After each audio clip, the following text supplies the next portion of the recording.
The CAELUS-9 * was not a vessel born from a shipyard's pride, but a 60,000-ton heavy industrial ore processor, a jagged, brutalist slab of reinforced tungsten forged 50 years ago in the orbital yards of Jupiter. She did not slice through space, but gouged through it, dragging a long trail of crushed stone and ionized debris behind her as she broke down asteroid rock into rare earth metals. Inside her belly, the air smelled perpetually of ionized ozone, burnt hydraulic fluid, and recycled sweat, while the decks vibrated with a bone-deep, 40 Hz thrum born from the primary plasma crack furnace. Chief Engineer Silas Vance sat at his metal workbench in Maintenance Bay 3, a half-eaten sleeve of crackers resting near an open schematics pad. Silas was 48, though his calloused hands, silver-threaded beard, and the permanent slouch in his shoulders added an extra decade. He was a veteran of the outer rim mining rigs, a man who had spent 25 years listening to metal stress under vacuum pressure. He didn't care about the high society politics of Earth, nor the territorial skirmishes of the military fleets, caring only about thermal efficiency, fluid pressure, and making sure his 8-person crew survived their 6-month shifts. Across the vast, echoing bay, Danny, a 22-year-old junior technician on his first deep space deployment, was wrestling with a stubborn magnetic coupling, muttering a string of frustrated curses under his breath as his wrench slipped again. "Stop wrestling it, kid," Silas said without looking up from his diagnostic screen, his voice low and steady against the background roar of the machinery. "You're treating it like a dead bolt, but it's a heat-sinked mag latch. Spray some thermal lubricant on the housing, let the alloy cool down, and it'll slide out on its own. If you force it with raw momentum, you're just going to shear the thread and ruin the housing." Danny paused, wiped a thick streak of grease across his forehead with the back of his arm, and let out a long sigh of relief. "How do you memorize every single bolt on this rust bucket, Chief? It feels like every time I turn around, there's another 3,000-page manual I was supposed to read. Because if a bolt fails on an orbital station, you call a certified repair crew," Silas replied, finally tapping the monitor off and turning his swivel chair to face the young man. "If a bolt fails out here, 400 astronomical units from the nearest patrol frigate, you freeze to death in 40 seconds while your lungs rupture. You get intimate with the machine because the machine is the only thing holding your life together." Before Danny could respond, the deep-seated, comforting hum of the reactor stuttered violently, sending a shudder straight up through the steel floor plates. It wasn't a sudden explosion, but a sickening, unnatural drag on the ship's electrical grid that made the primary overhead fluorescents die instantly, plunging the vast bay into near-total darkness before the emergency reserve generators flickered on, flooding the industrial space in a harsh, pulsing amber glow. The atmospheric vents let out a high-pitched, metallic hiss as the main scrubbers dropped to 15% capacity, and a series of heavy, rhythmic thuds echoed through the hull's superstructure as the ship's automated emergency bulkheads slammed shut, sector by sector. Silas stood up immediately, his industrial instincts taking over as he reached for his shoulder-mounted comm link, tapping the hardwired channel to demand answers. "Vance to bridge. Captain, what was that power surge? Did the primary breaker on Deck 2 trip again? Or did we lose another manifold?" Static hissed in his ear for 3 agonized seconds before a cold, synthetic audio signal overrode the internal ship frequency, replacing the captain's voice with an automated alien translator that sounded flat, grating, and entirely devoid of human cadence. "Attention cattle of vessel CAELUS-9. Your long-range distress beacon has been severed. Your kinetic thrusters are disabled. Primary access to the command bridge is permanently locked. You are now targets of the Carrick's third stock. Do not attempt resistance. Your harvest will proceed by deck." Danny froze in place, his wrench slipping from his slick fingers and clattering against the steel deck plates with a loud ring. "Chief, what? Who are the Carricks?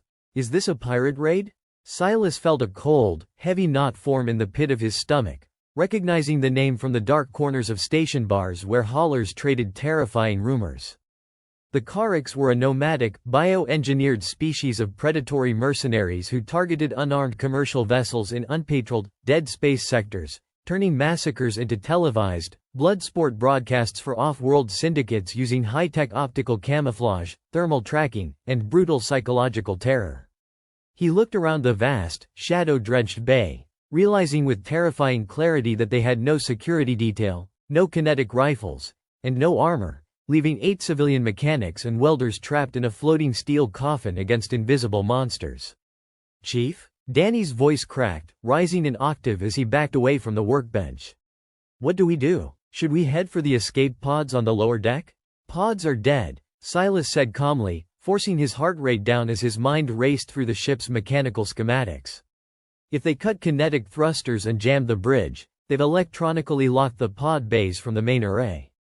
We go out into those main corridors now, and we're just walking straight into an ambush." From the high, shadowed rafters of Maintenance Bay 3, 30 feet above the deck, a faint distortion in the amber lighting rippled as the air bent like heat rising off hot asphalt. A low, clicking sound resonated through the metal girders, a rhythmic, guttural warble that sounded like grinding glass mixed with a predator's purr. Danny turned toward the sound, his eyes wide as he squandered precious seconds squinting into the rafters above.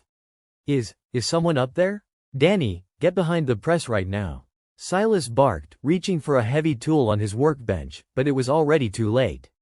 From the empty air above, a pneumatic harpoon shot downward with terrifying speed, its barbed steel spike driving straight through Danny's right shoulder with a sickening crunch. Before the boy could even process the pain to scream, the microcable attached to the harpoon snapped taut, yanking his body violently 20 feet up into the dark machinery of the ceiling. Danny's panicked scream cut through the air, followed by a brief, wet, thrashing struggle in the shadows before a high-frequency plasma blade flashed crimson in the dark, cutting the sound off instantly.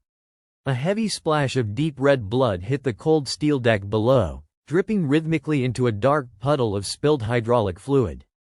Silas didn't scream, knowing that panic was an indulgence that got men killed, and instantly ducked beneath the massive reinforced frame of a 50-ton hydraulic stamping press. He held his breath, pressing his face against the cold, grease-slicked steel as a 7-foot-tall, armored monstrosity descended silently from the rafters. The creature's optical cloak flickered off for a split second, revealing 4 hyper-extended joints in its leathery legs and a head adorned with pulsing thermal sensory pits, sweeping the room for heat signatures before it realized its second target had vanished into the thermal clutter of the hot oil lines.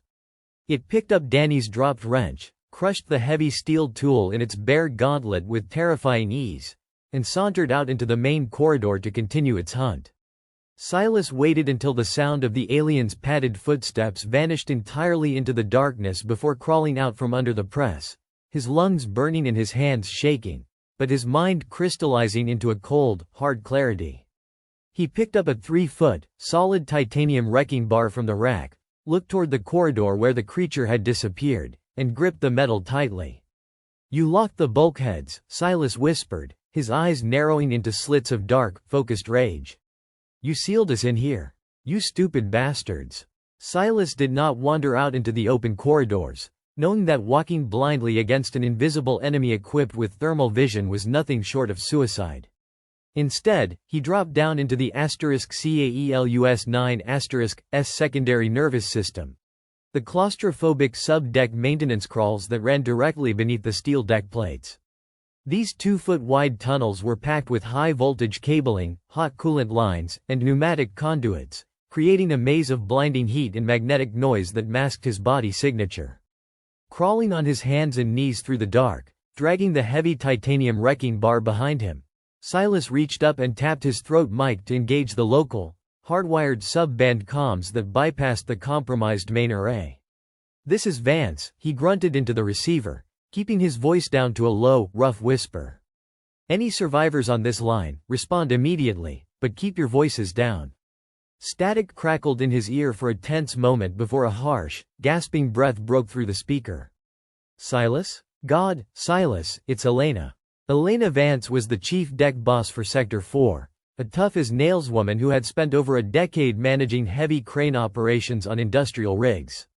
"Elena, give me a status report," Silas said, pausing his crawling as a rhythmic, heavy thud passed directly over his head on the floor plates above. "Are you in a secure location?" "I'm inside the tool vault right outside Sector 4 processing," she whispered, her voice trembling slightly despite her best efforts to stay calm. "Chen is with me, but he's hurt bad." He got thrown through a glass bulkhead when one of those things smashed through the security door. Silas, they killed Miller and Sato right in front of us. Just sliced them down like livestock. What the hell are we dealing with? Orcs hunters, Silas replied, waiting until the heavy footsteps above faded into the distance before resuming his crawl. They're using thermal visors and active optical camouflage to blend into the air. They think we're soft target practice, but they don't know the layout of this ship. Are you two armed? We don't have military weapons, Chief. Chen's groaning voice cut into the frequency, strained with obvious pain. All we've got in here are welding torches, plasma cutters, and heavy crowbars. We don't need kinetic rifles, Chen, Silas said grimly as he neared a primary junction box. This ship wasn't built for passenger comfort. It's a 60,000-ton heavy industrial processing plant. It runs on high-voltage power grids, 400-degree hydraulic lines, and volatile chemical purges. We aren't going to fight them in a fair duel. We're going to turn the ship's own systems into weapons. Elena, can you reach the manual fluid override valve for the primary cooling bypass in Corridor 7? Yeah, the manual iron levers are right outside my vault door, Elena confirmed, her tone sharpening with focused determination. What's the plan? Listen to me carefully, Silas instructed as he pulled his diagnostic reader from his belt and slotted it into the junction box. One of their stalkers is moving down Corridor 7 right now. He's completely invisible, but he's relying entirely on his thermal visor to track you. He thinks he's cornering two helpless humans in a dead end. When I give you the signal, I want you to step out, pull the manual emergency release valve on line B, and instantly slam that vault door shut behind you. Understood, Elena breathed into the mic. Just give the word, Chief. In Corridor 7, the Orcs hunter named Kale moved with silent, predatory grace, his active optical cloak bending the ambient amber light around his heavy bio-armor. Through his helmet's thermal display, the dark hall was a map of cool blues, except for the glowing heat signatures of two humans trapped inside the tool vault at the far end. Kale clicked his mandibles in quiet satisfaction, savoring the thrill of the stalk as he raised his wrist-mounted plasma blade, watching the glowing red signatures tremble through the door. He stepped smoothly across the steel deck plates, utterly confident in his invisibility and superiority. He was less than 10 feet from the vault door when Silas executed his move from the crawl space directly below. Using his manual bypass key, Silas overrode the localized magnetic breakers in Corridor 7, forcing a massive, high-frequency electromagnetic surge through the floor plates. The sudden spike didn't injure Kale, but the intense magnetic radiation completely scrambled the delicate bio-hexagonal mesh of his optical cloak. The camouflage sputtered violently, flashed a blinding neon blue, and died with a loud electrical spark, leaving the towering, armored alien standing fully exposed in the middle of the narrow hallway. Now, Elena, Silas roared through the comms channel. Inside the vault, Elena threw her entire body weight onto the rusted iron lever of fluid line B, pulling it down with a sharp yank. A heavy mechanical valve slammed open with a metallic bang, and a concentrated jet of superheated, 400-degree hydraulic oil erupted from an overhead pipe junction directly above Kale. The boiling, viscous fluid rained down on the alien, instantly melting his bio-armor seals and fusing his thermal visor to his faceplate as the extreme heat cooked the tender flesh beneath. Kale let out a deafening, guttural shriek of agony that echoed through the surrounding bulkheads, completely blinded and thrashing wildly as he swung his plasma blade in blind panic, carving deep, glowing gashes into the steel walls. Silas popped open a floor grate 20 feet down the hall, scrambling out into the corridor with practiced speed. He didn't hesitate, picking up a heavy, pneumatic rivet gun designed for securing thick hull plates, an industrial monster that fired 4-inch solid steel spikes at lethal velocity. Hearing the heavy boots hit the deck, the blinded Kale turned toward the noise, his melted faceplate dripping with liquid composite as he lunged forward. Silas stood his ground, raised the industrial tool with both hands, and pulled the heavy iron trigger 3 times in rapid succession. Thwack, thwack, thwack. The 4-inch steel spikes punched straight through Kale's heavy chest plate, shattering his sternum and pinning his massive, 7-foot body violently against the corridor wall. The alien thrashed once, spewing a thick spray of dark blood across the floor, before his limbs went completely limp. Silas dropped the empty tool onto the deck, leaning against the wall as he gasped for air, his hands shaking from the recoil while sweat dripped from his chin. The vault door slid open with a hiss, and Elena stepped out holding a heavy steel pipe, her eyes wide with shock as she stared at the fallen monster pinned to the bulkhead. "My God, Silas," she whispered, her voice barely audible over the hum of the ship. "You actually killed it." Silas wiped a smear of grease and black blood from his cheek, his face hardened into a mask of pure resolve.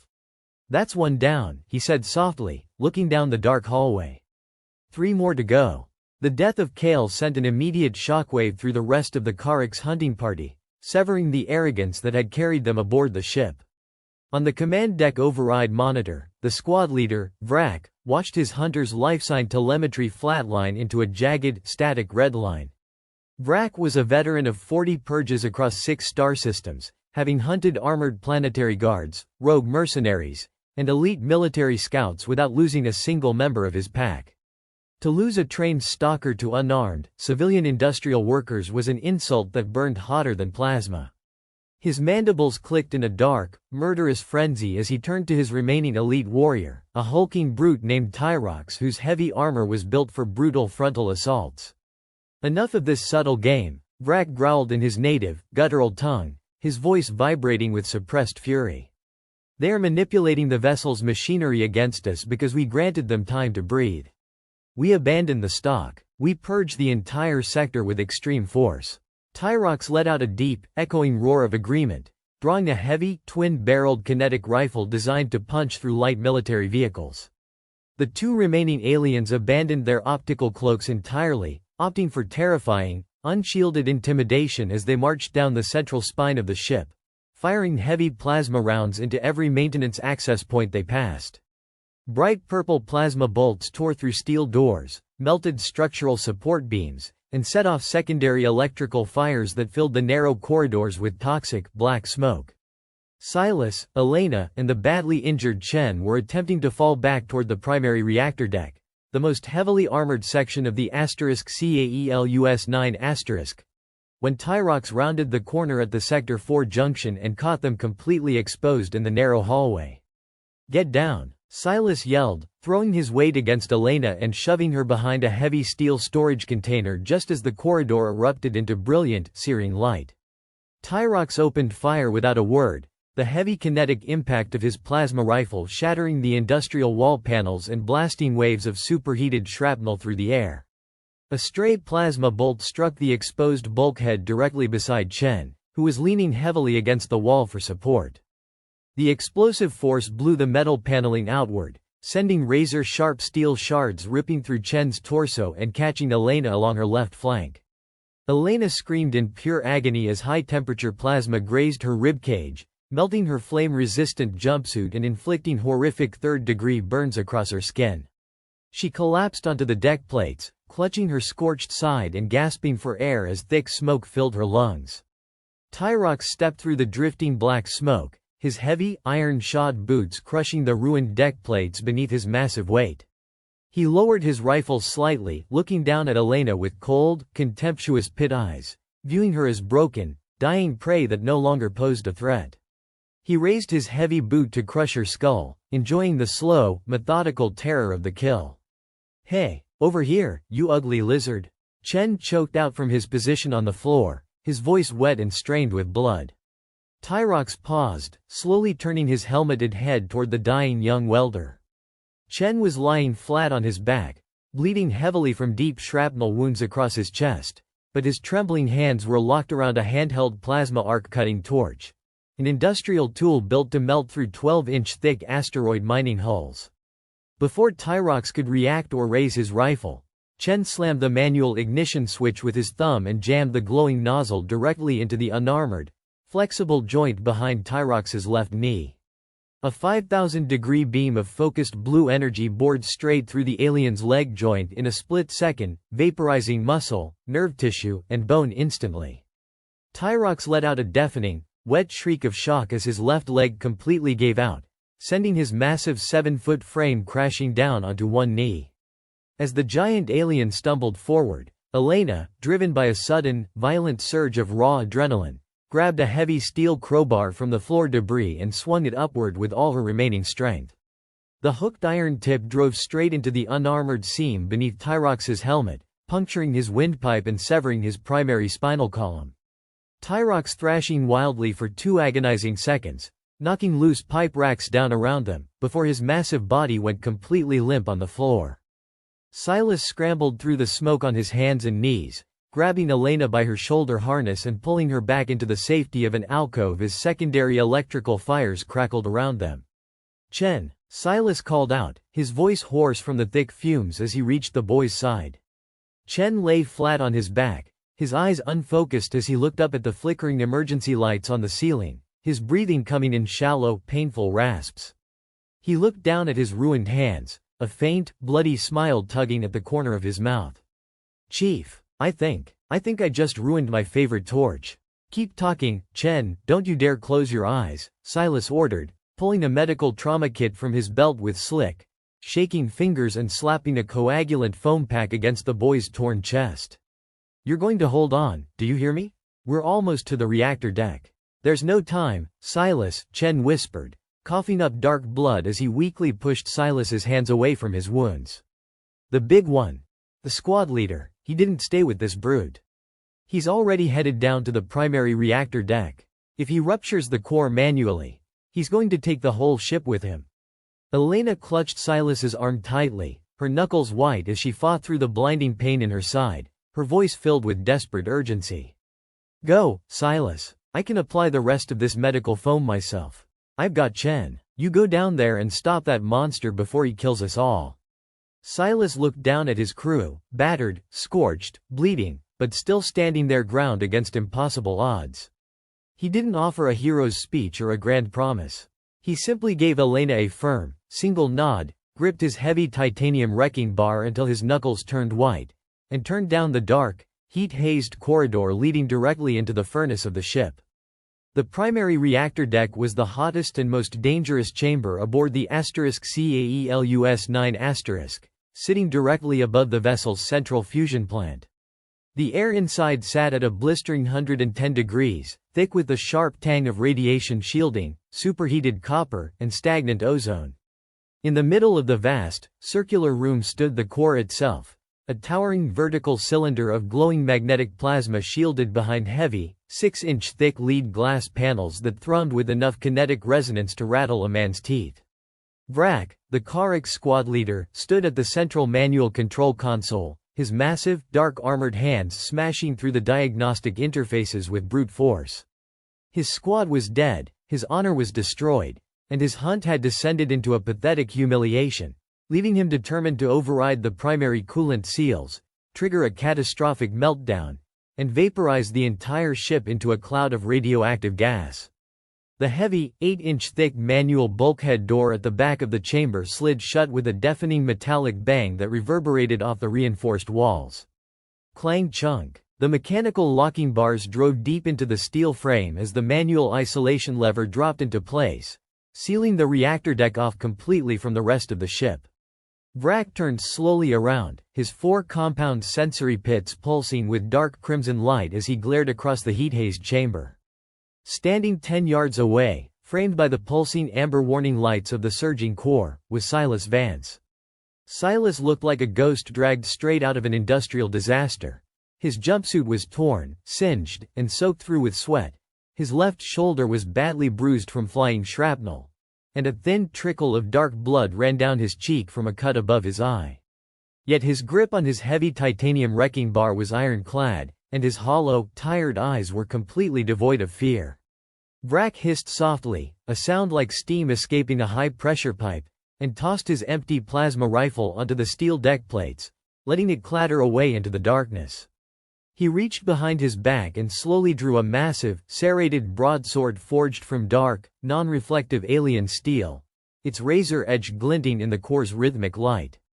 "You have destroyed my stalkers, human," Vrak's translator gratingly declared, the synthesized voice echoing hollowly through the vast chamber. "You have fought like a rabid, cornered animal in the dark.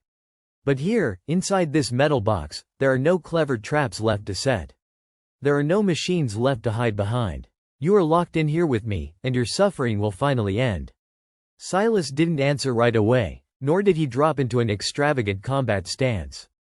Instead, he pulled a thick roll of heat-resistant, silver duct tape from his utility belt with his teeth, biting off a long strip. With methodical, cold precision, he wrapped the adhesive tape tightly around his right palm and fingers, binding his hand directly to the handle of the titanium wrecking bar so his slick, sweaty grip wouldn't slip during a strike. Once the metal was bound to his flesh, he looked up at the towering 7-foot warrior and let out a long, ragged breath. "You're right about one thing," Silas said, his voice a low, gravelly rasp that cut through the background hum of the reactor. "There aren't any traps left in this room." He reached behind his back with his free hand and slammed his fist down onto a massive red emergency override lever mounted on the wall panel. A deafening, shrill siren instantly blared across the chamber as warning lights flashed bright red. Warning. Primary coolant purge initiated. Atmospheric nitrogen flush commencing immediately. High-pressure ceiling vents burst open with a roaring hiss, flooding the reactor deck with thick clouds of pure, unrefined nitrogen gas to instantly displace the room's oxygen and prevent a thermal fire. Vrak immediately stiffened, his bio-engineered lungs gasping violently as the oxygen level plummeted to zero in a matter of seconds. His alien anatomy, built for dense, freezing environments, was totally incapable of handling extreme thermal heat combined with sudden oxygen deprivation, and his internal core temperature began to spike uncontrollably. His sensory pits bloomed into a blinding wash of meaningless white noise as his thermal vision broke down under the heat. "Humans evolved on a high-gravity death world," Silas said, taking a slow, heavy step forward, his boots ringing against the floor. His own lungs burned like liquid fire and dark spots danced across his vision, but he forced his legs to keep moving, step by agonizing step. "We spent 3 million years chasing game across dry, 50-degree deserts until the animals collapsed from sheer heat exhaustion. We don't need high-tech armor to win a fight, lizard. We just know how to endure pain longer than you." Vrak let out a desperate, guttural roar and lunged forward, swinging his massive serrated sword in a murderous arc aimed straight at the human's neck. Silas didn't try to block the overwhelming physical force of the strike, ducking beneath the blade and letting the alien steel weapon smash violently into a reinforced pillar behind him, sending a shockwave through Vrak's arms. Silas pivoted on his heel and swung his titanium bar with every ounce of momentum he had left, driving the heavy blunt end straight into Vrak's exposed, armored wrist. Crack! The radius bone shattered instantly under the industrial leverage, forcing Vrak to drop his heavy sword onto the deck plates with a howl of shock. In a blind frenzy of survival instinct, the alien lashed out with his massive left fist, catching Silas squarely in the chest. The terrifying blow lifted the 48-year-old engineer off his feet, launching him 6 feet backward to slam violently onto the hard floor. 2 of Silas's ribs fractured on impact. The breath blasted instantly from his lungs as a wave of nauseating pain swept through his body, turning his vision pitch black for a terrifying second. "Stay down!" His battered body screamed at him from the cold steel floor. "You're old. You're broken. You can't win this." Vrak dragged his massive frame forward, his lungs gasping uselessly for oxygen as his internal organs began to shut down from severe heat stroke. He raised his heavy, steel-shod boot directly over Silas's chest, intending to cave in the human's ribcage once and for all. Silas gritted his blood-stained teeth, let out a ragged, feral growl from the depths of his throat, and swung the bound titanium bar upward from the floor with all his remaining strength, catching Vrak's standing leg directly behind the knee joint. The hyper-extended joint snapped backward with a sickening pop, sending the 7-foot alien crashing heavily to his knees. Silas dragged himself up using the console rail, standing over the gasping, ruined warrior with his titanium wrench raised high above his head. "You locked the doors from the wrong side, Hunter," Silas whispered raspy through his bloodied lips, and brought the metal down. The oppressive silence that settled over the primary reactor deck was broken only by the sharp, rhythmic hiss of the nitrogen vents slowly resetting their cycles. Silas stood motionless over the fallen alien squad leader for a long, agonizing minute, his hands locked around the tape-bound titanium bar while his chest heaved in ragged, shallow gasps. The room was still sweltering, but as the automated atmospheric regulators detected the drop in core temperature, the heavy ceiling scrubbers kicked back on, pumping fresh, oxygen-rich air back into the chamber. Silas let out a ragged cough, unspooling the heat-resistant tape from his bleeding hand with his teeth and letting the heavy wrench drop to the deck plates with a loud, reverberating metallic clang.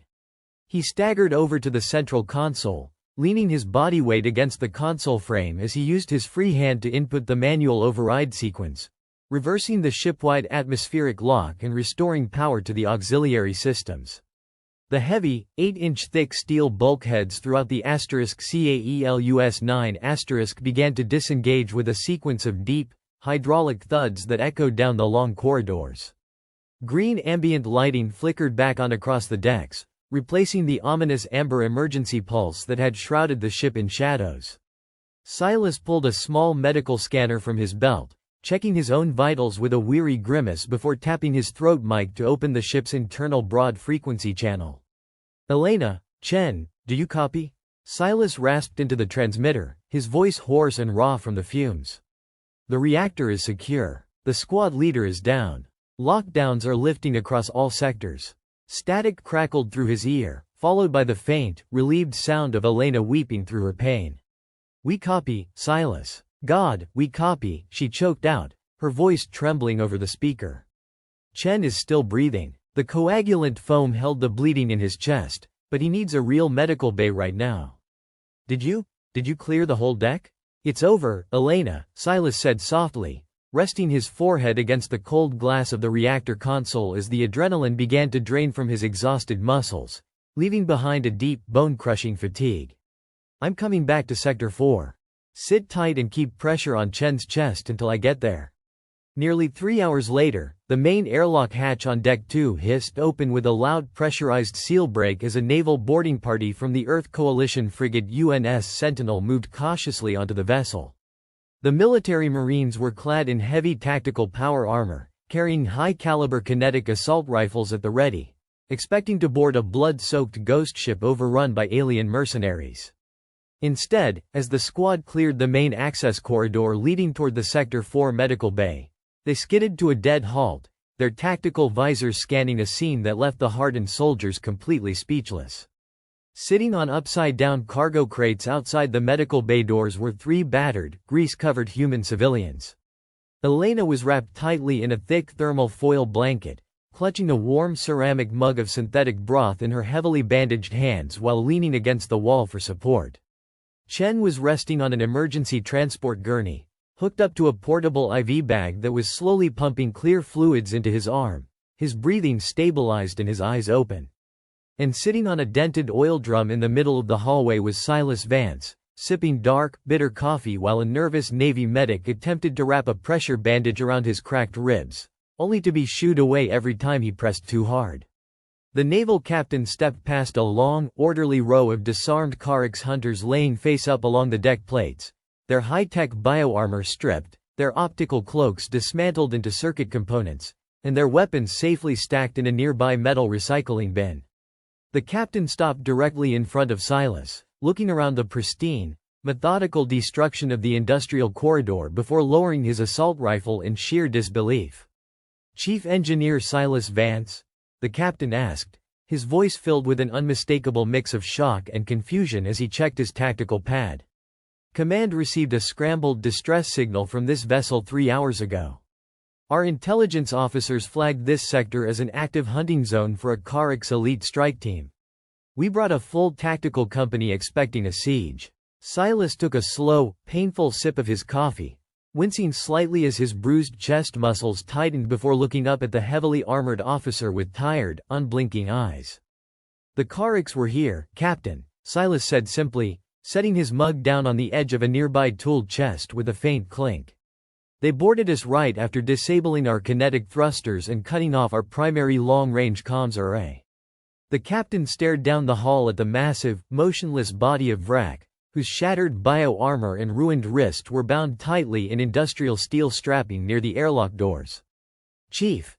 This was a 4-man veteran purge squad," the captain said, leaning in slightly as if trying to make sense of a mathematical impossibility. These creatures have slaughtered entire planetary outposts and wiped out heavily armed orbital defense garrisons without taking a single casualty. Where are your ship's security forces? How many armed personnel did you have on board? Silas reached down, picked up his dented titanium wrecking bar from where it rested against the oil drum, and ran a thumb over the worn silver tape residue on the handle. He looked past the captain, staring down the long, dark corridor of the *CAELUS-9*, a ship built not for glory or combat, but for hard, unyielding labor in the coldest reaches of space. "This is an ore processor, Captain," Silas said softly, his voice steady and calm as he looked the Navy officer straight in the eye. "We don't have security forces out here. We just have a shift to finish." The captain stood silent for a long moment, looking at the three battered miners who had turned an advanced alien hunting party into scrap metal using nothing more than wrenches, high-pressure oil lines, and sheer human refusal to die. He slowly raised his hand to his helmet, offering the exhausted engineer a crisp, respectful military salute. Silas didn't salute back. He simply picked up his coffee mug, took another slow sip, and closed his eyes, ready to finally rest. The primary medical frigate UNS Aegis pulled alongside the battered hull of the *CAELUS-9*, its docking clamp securing with a heavy pneumatic hissed thud. The military vessel brought an army of brass, intelligence officers, and specialized trauma medics, all scrambling through the industrial corridors of the mining barge. While Chen was gently loaded onto a hover gurney and whisked away to an intensive care unit, Silas sat quietly on a metal bench inside the *CAELUS-9*'s central briefing room. His face was cleaned of grease, though dark bruises bloomed across his jaw and ribs. Across the steel conference table sat Commander Marcus Sterling, a stern, high-ranking officer from the Coalition Intelligence Bureau, accompanied by two armed naval guards. Sterling shuffled a tablet filled with sensor logs, damage reports, and high-resolution scans of the four dead alien stalkers. Commander Sterling adjusted his collar, looking up from the diagnostic reports with a mixture of awe and deep suspicion. "Chief Vance, I've spent 15 years studying asymmetric warfare against non-human threats, and I've reviewed the telemetry from your ship's internal sensors 3 times now. The Orcs use bioengineered optical mesh that renders them invisible to the naked eye, paired with advanced thermal tracking gear that gives them total domain over dark quarters. Yet according to your logs, you didn't just survive an ambush. You systematically dismantled a high-tier hunting pack in under 4 hours using zero military hardware. I need you to explain for the official record how a crew of civilian miners pulled off what 2 planetary defense garrisons failed to do last year." Silas leaned back against the cold steel chair, wincing as his cracked ribs protested the slight angle before taking a slow, measured breath.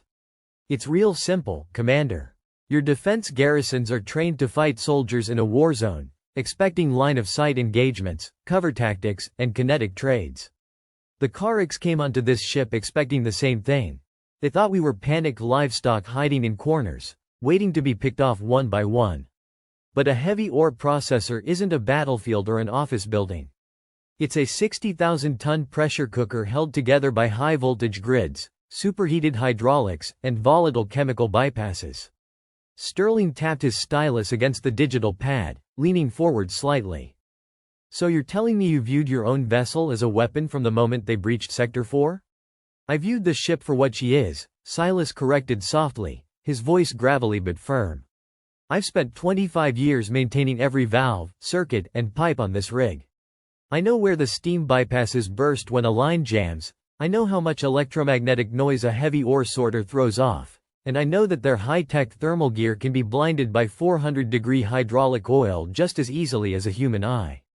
When they locked down the bulkheads from the bridge to trap us, they thought they were sealing a cage around prey. They didn't realize they were locking themselves inside a factory with the workers who know how every machine operates." Sterling shook his head, looking down at a rendered image of Vrak's crushed helmet on his tablet. The squad leader, Vrak. He was a veteran of 40 verified purges across the outer rim. His armor was reinforced composite, and his bio-enhancements allowed him to withstand extreme physical trauma. "You flushed the reactor room with pure nitrogen, dropping the oxygen levels to 0 while elevating the ambient temperature above 100 degrees. That was a calculated tactical execution. That wasn't tactical execution, Commander, Silas said, looking the intelligence officer straight in the eyes. That was basic thermodynamics and physiology. Their species evolved in cold, dense environments, relying on heavy muscle mass and active bio-cooling to keep their organs running. They can swing a sword hard enough to slice through a steel beam, but they overheat fast under load. Humans evolved on a hot, high-gravity death world by chasing prey across open savannas until the animal's heart gave out from heat stroke. I didn't need to outfight him with a wrench. I just had to make the room hot enough and thin enough that his lungs gave out before mine did. The briefing room door slid open with a soft hiss, and Elena stepped in, her arm supported by a sleek medical sling and a fresh synth skin patch covering her burned ribcage. She held 2 fresh cups of dark, steaming coffee, stepping past the armed guards without a glance and setting 1 cup down directly in front of Silas. She looked at Commander Sterling with a flat, unyielding expression that mirrored the chief engineer's exhaustion. "Is this interrogation almost over, Commander? Because we have a ship to stabilize and my crew needs rest." Commander Sterling looked between Elena and Silas, slowly turning off his recording pad and placing it face down on the table. The stern, cold demeanor of the intelligence officer melted away, replaced by a profound, humbled respect. "This isn't an interrogation, deck boss. This is a record for the Admiralty. The Orcs have operated in dead space for decades because commercial fleets believed they were unstoppable predators, broadcasted their massacres to keep the outer sectors terrified. What you 3 did here today proves that they aren't gods, and they aren't invincible. They're just bullies with expensive cloaks," Elena said coldly, pulling up a chair and sitting beside Silas. "And they picked the wrong ship to broadcast." Silas picked up his coffee mug, feeling the warmth spread through his bandaged fingers as he looked down at the dark liquid.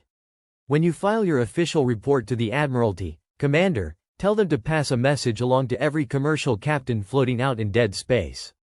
Tell them to stop running when the lights go out." Sterling nodded slowly, standing up from his chair and fixing his uniform jacket.